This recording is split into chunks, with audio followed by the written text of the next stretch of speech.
Kan waktu kecil, kakeknya Jenny itu punya mobil tua sekali, Chevrolet, warnanya coklat, tua sekali, waktu itu, tahun 1980. Kita semua kira-kira ya 6 tahun sampai 12 tahun, kira-kira ada 8 sampai 10 anak-anak ya, cucu-cucu. Waktu itu kakeknya Jenny cuman punya mobil satu itu, butut sekali, Mbak. Kenangan berwisata setiap minggu naik mobil tua milik kakeknya menjadi inspirasi Jenny Kurniawati atau Siang Siang Kwa dalam menulis buku anak-anak dwi bahasa Indonesia dan Inggris, Our Beat Up Chevy. Jadi ini ceritanya di Jawa Timur, di Surabaya, Tretes, Trawas, Prigen, Batu. Kita semua dinaikkan di belakangnya Chevrolet itu, yang cucu-cucu paling kecil di depan. Jadi mohon jangan ditiru untuk zaman sekarang. Kita sampai di pegunungan, lihat pohon apukat, pohon palem, cemara, bunga kaca piring. Ternyata kita punya kenang-kenangan yang bagus ya di Indonesia. Kalau dibanding dengan kehidupan yang cepat dan modern sekarang ini, apalagi di Amerika. Ide cerita sudah tercetus sejak 4 tahun lalu. Namun diaspora Indonesia di Philadelphia ini baru sempat mewujudkannya saat pandemi ketika semua aktivitas terpaksa dihentikan.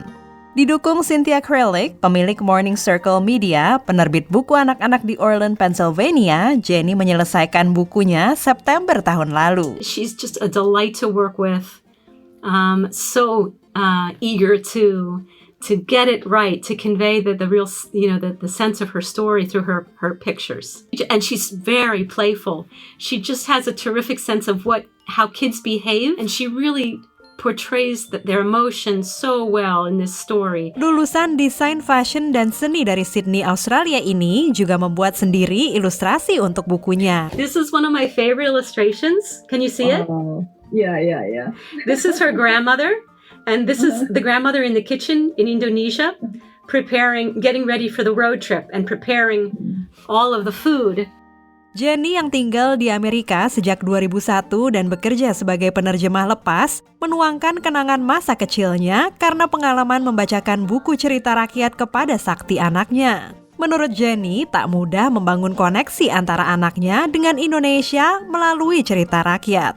Ini asing sekali buat anak Indonesia yang lahir bukan di Indonesia, orang tuanya Indonesia tapi nggak di Indonesia. Lalu kita berharap anak ini bisa menerima, mengerti, nggak bisa dong. Itu karena cerita rakyat, jadi terlalu jauh. Ia pun menghimbau para orang tua diaspora Indonesia untuk berbagi cerita masa kecil mereka kepada anak-anak yang lahir di luar Indonesia.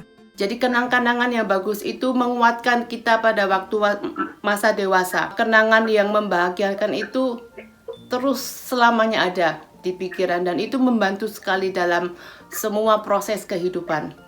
Cuman itu pesanku. Dari Washington DC, Dania Iman, Nia Iman Santoso, VOA.